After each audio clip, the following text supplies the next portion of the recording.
In April of this year, a USGS seismologist stood up at a scientific conference and said something that quietly rewrote the danger map for the entire northern Oregon coast.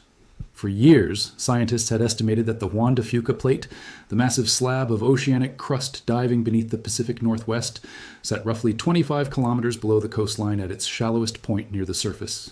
New data says that estimate was wrong. The plate is actually closer to 20 kilometers deep, 5 kilometers shallower than anyone thought. That might sound like a minor correction. It is not. That single 5-kilometer difference alone increases the projected peak ground shaking along the coast by up to 17% the next time this fault ruptures. And that finding did not arrive alone. Within the same few months, a separate study revealed a previously unknown deep sedimentary basin sitting directly beneath the town of Tillamook, Oregon, the kind of geological feature that can amplify shaking even further. And a third study found evidence of a dangerous, largely unmapped network of shallow faults running directly beneath the city of Seattle itself, a threat sitting far closer to the surface than the offshore megathrust everyone already worries about. This is the Cascadia subduction zone, widely considered the single most dangerous fault system on the entire west coast of the United States. And 2026 has been a year of genuinely significant new findings about exactly how dangerous it actually is. Today, we are walking through what these new studies actually found, why they matter, and what they mean for the cities sitting directly on top of this fault, using only confirmed research from the U.S. Geological Survey and peer-reviewed scientific institutions, not speculation.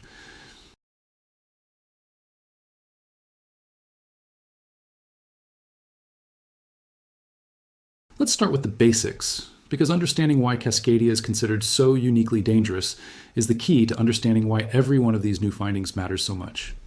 The Cascadia subduction zone runs for roughly 600 miles along the Pacific coast, from Cape Mendocino in Northern California up through Oregon and Washington to Vancouver Island in British Columbia.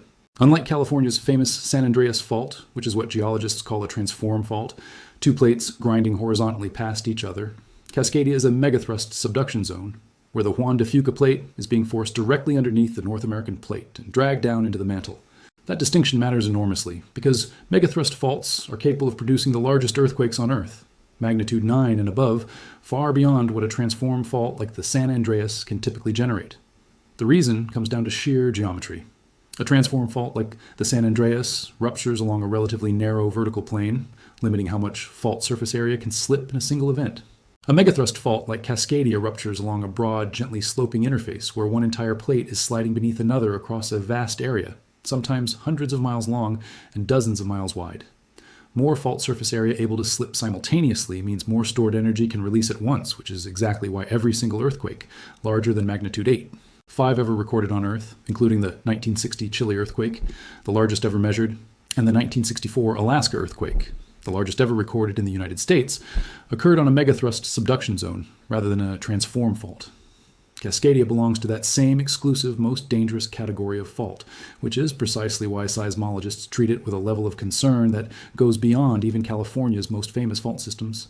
Cascadia last ruptured in a full margin event on January 26, 1700. And earthquake scientists now estimate it somewhere between magnitude 8, 7, and 9. 2, based on an extraordinary piece of detective work involving Native American oral histories describing a violent nighttime earthquake and flood, and centuries-old Japanese written records describing an unexplained orphan tsunami that struck the coast of Japan with no earthquake felt locally, roughly 10 hours after the estimated time of the Cascadia rupture. That earthquake is why Cascadia carries the reputation it does. It is capable of an earthquake significantly larger than anything the San Andreas has produced in recorded history, combined with a tsunami that would reach the Oregon and Washington coastline in as little as 15 to 20 minutes, far too fast for any distant warning system to help. The way scientists actually pieced together the story of that 1700 earthquake is itself one of the more remarkable detective stories in modern geology. Indigenous oral histories passed down across generations along the Pacific Northwest coast describe a violent nighttime shaking, followed by flooding that swept away entire villages, accounts that were long treated as cultural memory rather than precise scientific data. The breakthrough came when researchers cross-referenced those accounts with centuries-old written records from Japan, which documented an unusual tsunami striking the Japanese coast on the morning of January 27th, 1700, with no earthquake felt locally beforehand, an event Japanese scholars had puzzled over for generations, and eventually nicknamed an orphan tsunami, a wave with no known local parent earthquake. Once, researchers calculated how long it would take a tsunami generated off the Oregon coast to cross the entire Pacific Ocean. The numbers lined up almost perfectly with the Japanese records, allowing scientists to pin down the Cascadia earthquake's date to a specific night, and even estimate its magnitude, using written records from a country thousands of miles away that had no idea at the time what had caused the wave that struck their shore. Now let's get into exactly what changed this year, starting with the finding that came out of April's Seismological Society of America annual meeting. USGS seismologist Erin Worth and her colleagues used new seismic imaging data to re-examine the depth of the Juan de Fuca slab, specifically beneath the northern Oregon coastline. Their revised estimate puts the slab interface at approximately 20 kilometers deep near the coast, roughly 5 kilometers shallower than earlier models had assumed. Depth matters enormously in earthquake science, and we have seen exactly why in disaster after disaster around the world this year. When a fault ruptures deep underground, a significant amount of seismic energy gets absorbed and dampened by the miles of rock between the rupture and the surface, softening the shaking that actually reaches buildings and people above. When a rupture happens closer to the surface, that same energy arrives with far less cushioning, translating directly into more violent shaking. A 5-kilometer difference might not sound dramatic, but on a megathrust fault capable of magnitude 9 energy release, it is enough, according to Worth's team, to increase projected peak ground shaking along the coast by somewhere between 9 and 17% compared to previous models. It is worth understanding what a 9 to 17% increase in ground shaking actually translates to for a building standing on that coastline. Structural engineers design buildings to withstand a specific level of expected ground acceleration, calculated directly from regional hazard maps like the ones Worth's team just helped revise. A building designed around the older, deeper slab estimate may have been engineered to handle less violent shaking than it will now actually need to survive, a gap that does not show up as a problem during ordinary daily use, only during the earthquake itself when it matters most. This is exactly why seismic hazard maps get revised periodically as new data comes in.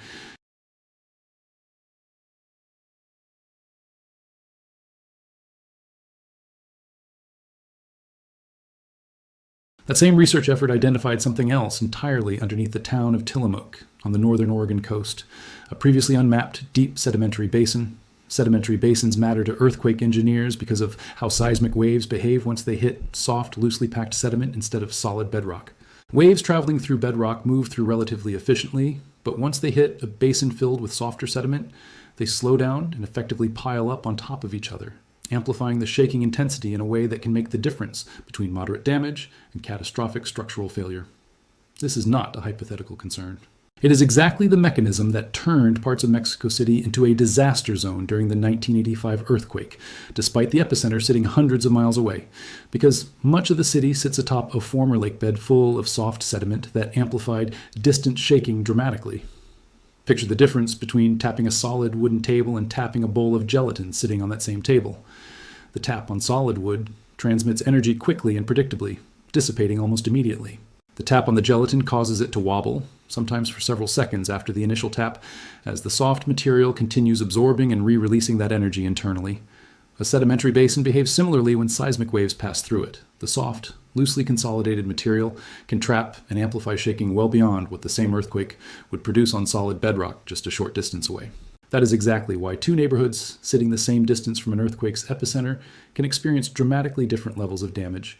One built on stable rock, the other unknowingly built above a basin like the one researchers just discovered beneath Tillamook.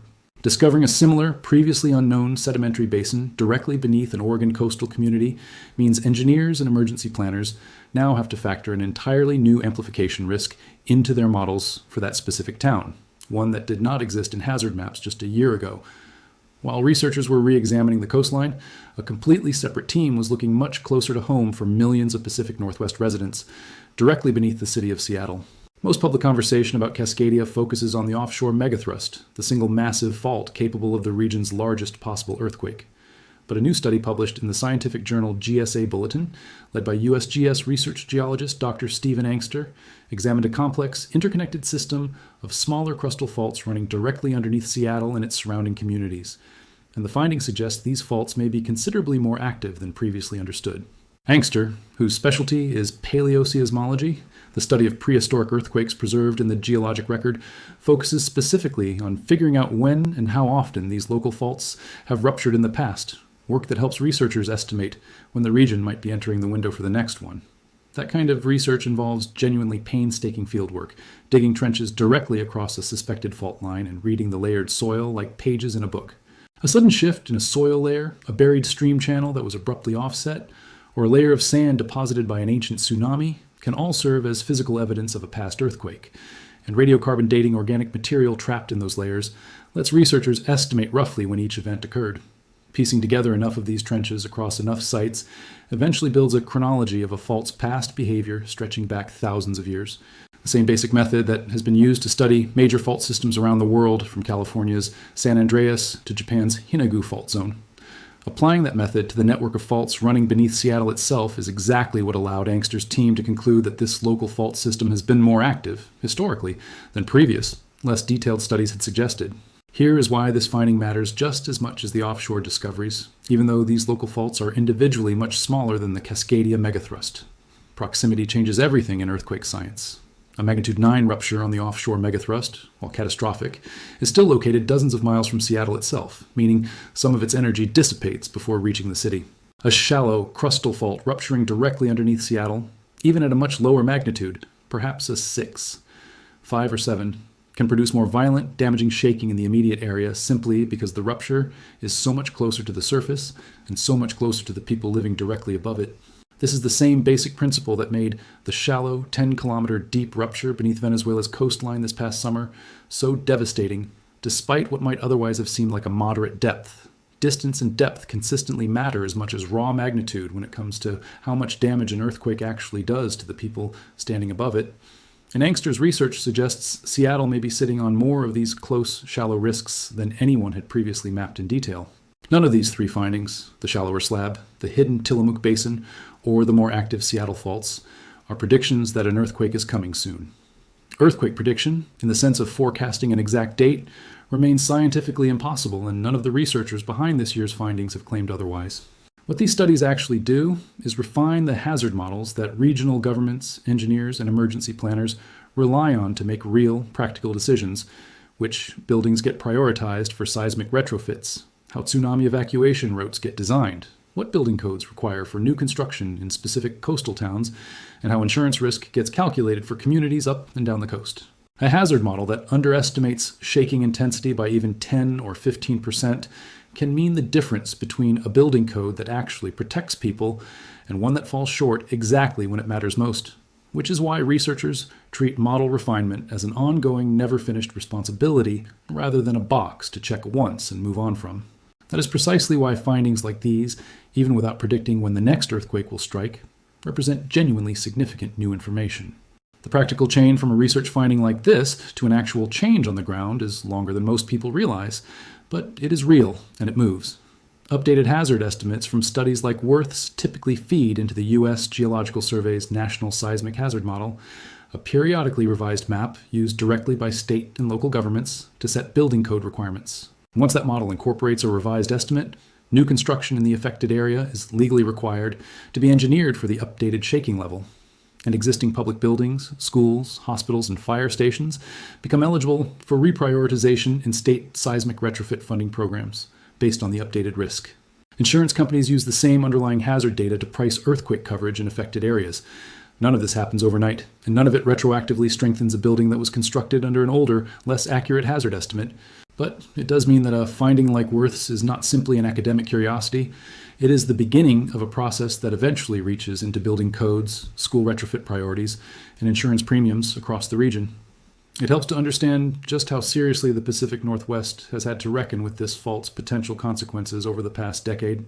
A widely cited 2015 federal assessment describing what a full margin Cascadia rupture could mean for the region painted an almost unimaginably bleak picture, with one FEMA regional official reportedly stating that the operating assumption for planning purposes was that everything west of Interstate 5 in the affected zone should be treated as a total loss in the earthquake's immediate aftermath, from crumbled infrastructure to water and power systems knocked out for weeks or months at a time. That assessment helped to drive a wave of policy change across Oregon and Washington in the years since, including stronger building codes for new construction, expanded tsunami evacuation signage and routes along the coast, and dedicated seismic retrofit funding for schools and hospitals considered most vulnerable. That same 2015 assessment described a cascading set of consequences beyond the initial shaking itself, coastal communities potentially cut off from the rest of the state for weeks as bridges and highways failed, hospitals in the most severely affected areas losing the ability to function at exactly the moment they would be needed most, and search and rescue operations complicated by landslides and liquefaction across a region far too large for any single state's resources to address quickly. The scenario was widely covered at the time, specifically because it forced officials to confront just how different a Cascadia disaster would look compared to more geographically contained earthquakes elsewhere in the country, a single event capable of simultaneously overwhelming emergency response capacity across 2 entire states, rather than one metropolitan area. But retrofitting older buildings across an entire region takes decades and enormous sums of money, and this year's research findings are a direct reminder that the underlying hazard these programs are trying to prepare for has, if anything, been revised upward rather than downward. If you live anywhere in the Pacific Northwest, here's what is actually worth doing with this information. Unlike many other earthquake-prone regions, Cascadia's location means that a major rupture could genuinely disrupt roads, bridges, and supply chains across the entire region simultaneously, not just in one city, which is why official guidance for this specific region calls for a longer self-sufficiency window than in many other earthquake zones, often recommending at least 2 weeks of stored water, food, and essential supplies, rather than the standard 72 hours cited elsewhere, since outside help may simply take that long to physically reach some communities. If you live on the coast specifically, know your tsunami evacuation route on foot, not just by car, since roads may be damaged or gridlocked, and practice getting to high ground within the 15 to 20-minute window a real Cascadia tsunami would allow. Secure heavy furniture, water heaters, and bookshelves to wall studs, since falling objects cause a large share of earthquake injuries regardless of a building's overall structural performance. And participate in regional preparedness drills like the Great Shakeout, held annually across the Pacific Northwest, since practicing the actual physical response, drop, cover, and hold on, is what turns preparedness information into muscle memory when it actually matters. If you live in Seattle specifically, given this year's findings about locally active shallow faults, it is worth treating earthquake preparedness as a genuinely immediate concern rather than something tied only to the distant hypothetical Cascadia megathrust event. A shallow crustal fault rupture does not come with the same kind of centuries-long recurrence interval as a full-margin Cascadia event, and Angster's research suggests the timeline for these local faults may be considerably less predictable than previously assumed. Identify the sturdiest structural features in your home or workplace, interior walls and door frames away from windows, and know how to reach them quickly, since a shallow close-range earthquake gives residents essentially no advance warning at all, unlike the offshore megathrust scenario where an early warning system might provide several seconds to tens of seconds of notice before the worst shaking arrives. The Cascadia subduction zone has not changed its fundamental behavior this year. It is the same fault system it has been for thousands of years, capable of the same catastrophic rupture it produced in 1700 and will produce again at some point in the future, on a timeline no scientist can currently predict. What changed in 2026 is how clearly researchers can now see the details of exactly how dangerous that eventual rupture could be. A slab sitting closer to the surface than assumed, a hidden basin capable of amplifying shaking in a specific coastal town, and a network of shallow faults running directly beneath one of the region's largest cities that may be more active than anyone previously mapped. We will keep tracking Cascadia research as new studies are published because this fault remains one of the most actively studied and most consequential in the entire world. If you want those updates the moment they land, subscribing is the way to make sure you do not miss them. And if you live in the Pacific Northwest yourself, tell us in the comments how prepared you actually feel for a Cascadia earthquake. Because a lot of longtime residents have told us they think about this fault far less than the actual science suggests they probably should, right up until a headline like this one puts it back on their radar for a week before life returns to normal. Stay safe, and we will see you in the next one.